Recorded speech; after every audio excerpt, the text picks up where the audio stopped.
അല്ല, ഈ യഥാർത്ഥത്തിൽ ഈ ഗൂണ്ട രാജ് ബംഗാളിൻ്റെ പല ഭാഗങ്ങളിലും ഉണ്ടെന്ന് ആളുകൾ പറയുകയും വാർത്താമുറികളിലൊക്കെ അത് പലപ്പോഴും ചർച്ച ചെയ്യപ്പെടുകയും ചെയ്യുന്നൊരു കാര്യമാണ്. ഒരുപക്ഷെ ഇത്രയും അക്രമം നടക്കുന്ന ഒരു സ്ഥലത്ത് ഒരു ഗവർണർ ഇങ്ങനെ ഒരു ആക്റ്റീവ് ഗവർണറായിട്ട് നിൽക്കുമ്പോൾ അങ്ങേക്ക് ഈ ഭരിക്കുന്ന സർക്കാരിൽ നിന്ന് എതിർപ്പുകൾ വരില്ലേ? കാരണം ഇത് ലാ ആൻഡ് ഓർഡറൊക്കെ സ്ട്രൈറ്റ് ആയിട്ട് നോക്കേണ്ടത് അവിടുത്തെ ഗവൺമെൻറ് ജോലിയാണ്. അപ്പോൾ അവർ ജനങ്ങൾ തിരഞ്ഞെടുത്തവരാണെന്ന് പറയും. കോടതിയൊക്കെ ഈയിടയ്ക്ക് ഹൈക്കോടതി കേരളത്തിൽ പറഞ്ഞ് അങ്ങ് ശ്രദ്ധിച്ചോന്ന് അറിയില്ല. കാര്യം അവർ രാജ്ഭവനിലെ ഗവർണർ എന്ന് പറഞ്ഞാൽ നോമിനേറ്റ് ചെയ്യപ്പെട്ട് വരുന്നവരാണ്. ഇടത്തെ ഗവൺമെൻറ് എന്ന് പറയുന്നത് മുഖ്യമന്ത്രിയാണ് എന്ന് ഒരു ഹൈക്കോടതി എല്ലാ ഗവർണർമാരെയും ഓർമ്മിപ്പിച്ചിട്ടുണ്ട്. അത് വളരെ ശരിയാണ്. ഞാനിത് പൂർണ്ണമായിട്ടും സബ്സ്ക്രൈബ് ചെയ്യുന്ന ഒരാളാണ്. തിരഞ്ഞെടുക്കപ്പെട്ട് വരുന്ന മുഖ്യമന്ത്രി ആയിരിക്കണം ഭരണത്തിൻ്റെ പ്രകടമായ മുഖം. അത് നോമിനേറ്റ് ചെയ്യപ്പെടുന്ന ഗവർണർ പുറകെ നിൽക്കണം. ഗവർണർ ഒരു കാരണവരെ പോലെ ഫ്രണ്ട് ഫിലോസഫർ ആൻഡ് ഗൈഡായിട്ട് വർത്തിക്കണം. എന്നാൽ തെറ്റ് കാണിക്കുമ്പോൾ ചൂണ്ടിക്കാട്ടുകയും ചെയ്യണം.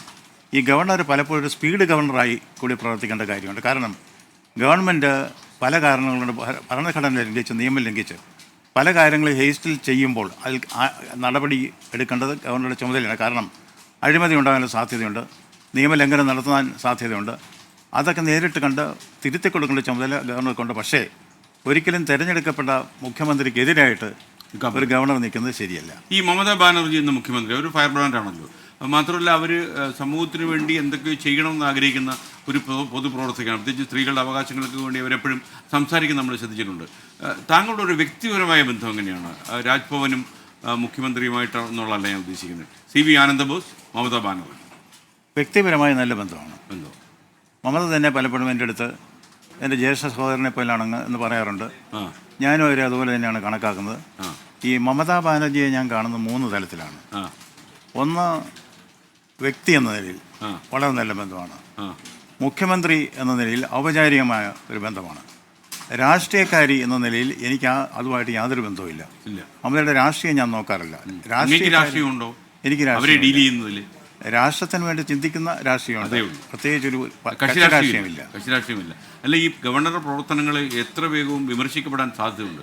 പ്രത്യേകിച്ച് കക്ഷി രാഷ്ട്രീയത്തിൻ്റെ കണ്ണാടിയിലൂടെ കണ്ട് കാര്യങ്ങൾ ഇത് ചെയ്ത് കഴിഞ്ഞാൽ. പ്രത്യേകിച്ച് മമതാ ബാനർജി എന്ന് പറഞ്ഞാൽ കേന്ദ്ര സർക്കാരുമായിട്ട് നിരന്തരം അടികൂടുന്ന മുഖ്യമന്ത്രി തന്നെയാണ്. അവർ വളരെ നിശ്ചിതമായ വാക്കുകളിൽ വിമർശിക്കാറുണ്ട്, പ്രധാനമന്ത്രി ഉൾപ്പെടെ. അപ്പോൾ ഇത് അങ്ങേ അലോസരപ്പെടുത്തൂ? രാജ്ഭവനിൽ അങ്ങേക്കും ചില കർത്തവ്യങ്ങളൊക്കെ ഉണ്ടല്ലോ. അലോസരപ്പെടുത്തുന്നു എന്ന് ചോദിച്ചാൽ എൻ്റെ സ്വഭാവം അനുസരിച്ച് എനിക്ക് ആരെയും ഉപദ്രവിക്കുന്നതോ വഴക്ക് കൂടുന്നത് എനിക്കിഷ്ടമില്ല.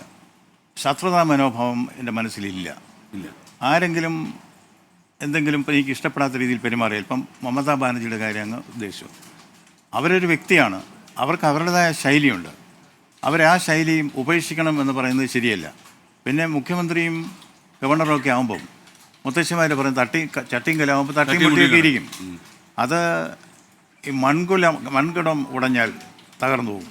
പൊൻകുടമാണെങ്കിൽ വിളക്കി ചേർക്കാം. ഒരാൾ മൺകുടമാകണോ പൊൻകുടമാകണോ എന്ന് സ്വയം തീരുമാനിക്കേണ്ട കാര്യമാണ്. ഈ മമതാ ബാനർജി എന്ന് പറഞ്ഞ രാഷ്ട്രീയക്കാരിയോട് എനിക്ക് യാതൊരു ബന്ധവുമില്ല. രാഷ്ട്രീയത്തിൻ്റെ കണ്ണാടിയിലൂടെ പലതും അവർ വിളിച്ചു പറയും.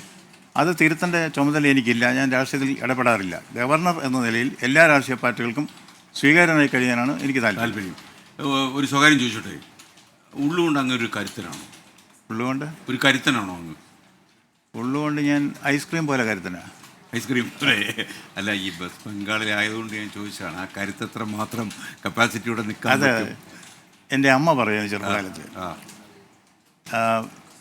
B firm beneath your gentleness and gentle beneath your firmness.